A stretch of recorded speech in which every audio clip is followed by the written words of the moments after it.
जय जगन्नाथ। जगत गुरु स्वामी निश्चलानंद सरस्वती जी, गोवर्धन मठ के पुरी के जगत गुरु, हिंदू राष्ट्र संघ अधिवेशन में आप सबने मुझे दावत दी है और जो विषय रखा है हिंदुत्व की परख और हिंदुओं के अस्तित्व तथा आदर्श की रक्षा के प्रकल्प। यूं आप सब जानते हैं कि मेरी कोई इस विषय पे कोई महारत नहीं है,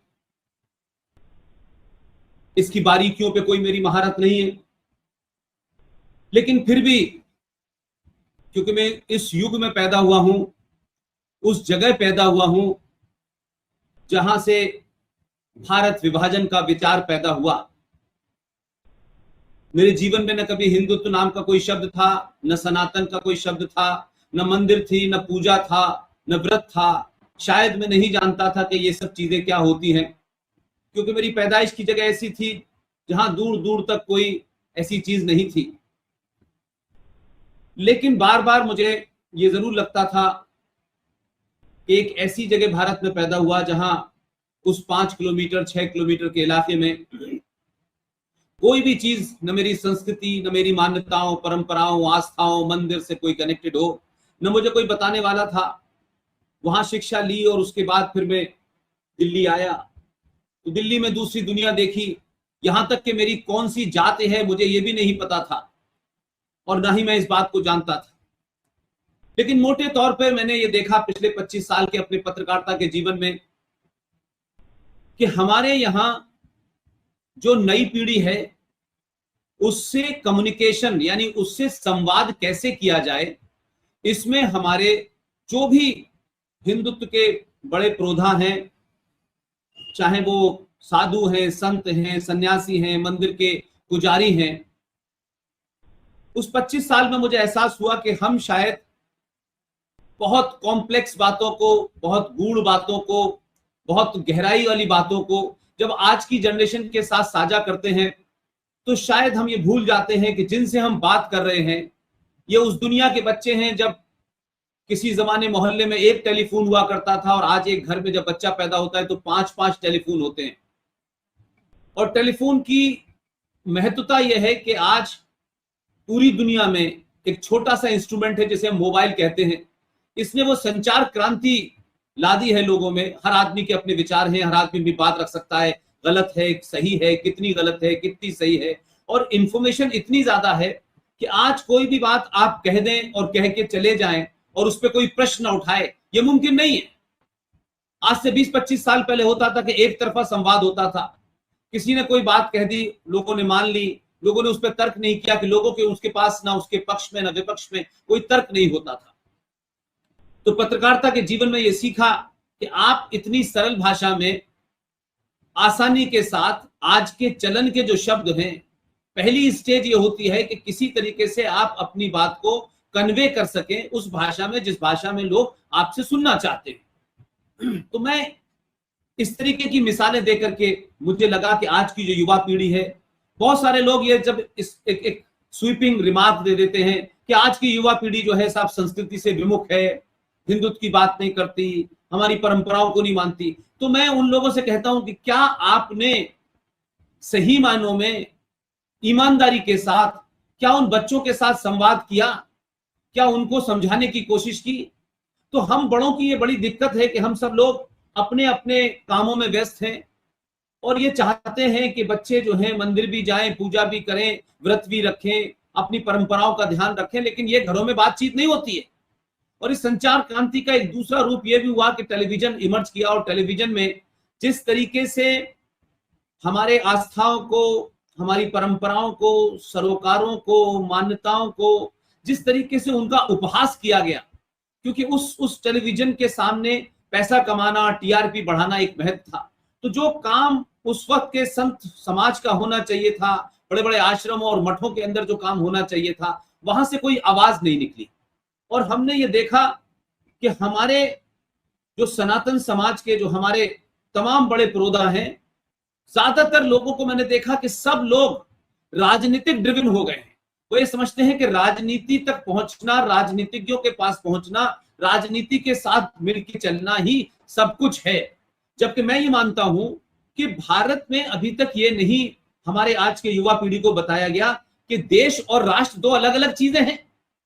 हम देश और राष्ट्र को मिक्स कर देते हैं, और जब देश और राष्ट्र को मिक्स कर देते हैं तो ये मानते हैं कि जो देश है, तो देश की सुप्रीम जो जो जो बॉडी होती है उसे सरकार कहते हैं, और सरकार के अंग होते हैं, उसमें न्यायपालिका है, उसमें पुलिस है, उसमें फौज है, उसमें तमाम सारी चीजें हैं। और सरकारें और देश संविधान से चलता है। वो संविधान में कमियां हैं, नई कमियां हैं, ये एक अलग विषय हो सकता है। कोई पढ़ाई का मामला है तो वो सरकार का कोई एक डिपार्टमेंट है, उसके माध्यम से चलता है, न्यायपालिका अपने माध्यम से चलती है, पुलिस में गलत है, सही है, अच्छे कानून है, बुरे कानून है, लेकिन वो उसी से चलेगा। लेकिन जो सबसे बड़ा सवाल है कि जब मैं इसकी बात करता हूं तो मैंने ये कहना शुरू किया कि अगर भारत के तमाम युवाओं को, देश के तमाम वासियों को यह बताया जाए कि राष्ट्र सबसे ऊपर होता है, देश उससे नीचे होता है, उसके बाद पार्टियां होती हैं, फिर संगठन होते हैं, फिर व्यक्ति होते हैं। लेकिन हमने ये देखा, पिछले करीब 20-25 सालों का हमारा एक्सपीरियंस है कि संगठन बने और ये बताया गया कि व्यक्ति से महत्वपूर्ण संगठन होता है, संगठन से ऊपर देश होता है, और देश के ऊपर राष्ट्र होता है। लेकिन जो ये बात बता रहे थे वो तो राष्ट्र से ऊपर हो गए हैं, संगठन से ऊपर हो गए हैं, देश से ऊपर हो गए हैं। लिहाजा वो आप बात शायद अपनी उस ईमानदारी से नहीं कह पा रहे। इसलिए देश को चलाने का काम सरकार का है, न्यायपालिका है, पुलिस का है, फौज का है, और देश एक भूमि का टुकड़ा होता है।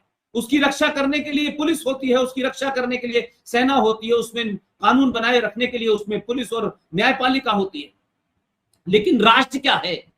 राष्ट्र हमारी आस्थाओं से, हमारी परंपराओं से, हमारे सरोकारों से, हमारे आदर्श से, और हजारों साल के हमारे ऋषि मुनियों की तपस्या से जो भी आदर्श बने हैं, जो भी हमारे हमारे हमारे हमारे मान्यताएं बनी हैं, उससे राष्ट्र चलता है।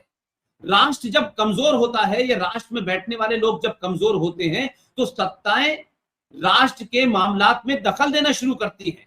और एक कमजोर, कायर समाज जब लालची हो जाता है, सत्ता लोभी हो जाता है, तो राष्ट्र कमजोर होने लगता है।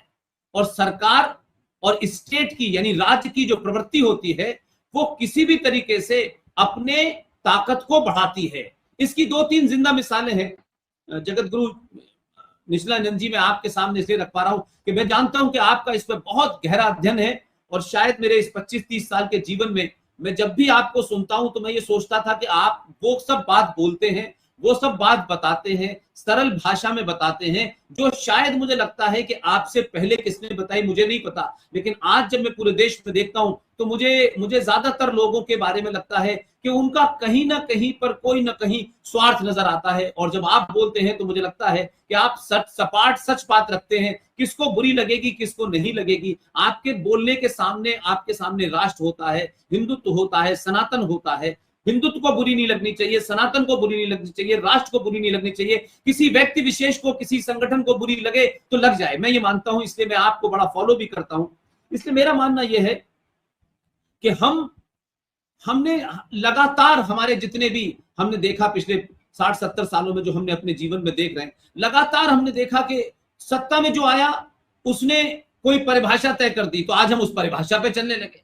हमने देखा कुछ संगठन हिंदुत्व की परिभाषा तय करते हैं, तो वो हिंदुत्व की परिभाषा में लोग चलने लगते हैं। इन संगठनों को किसने ठेका दिया है?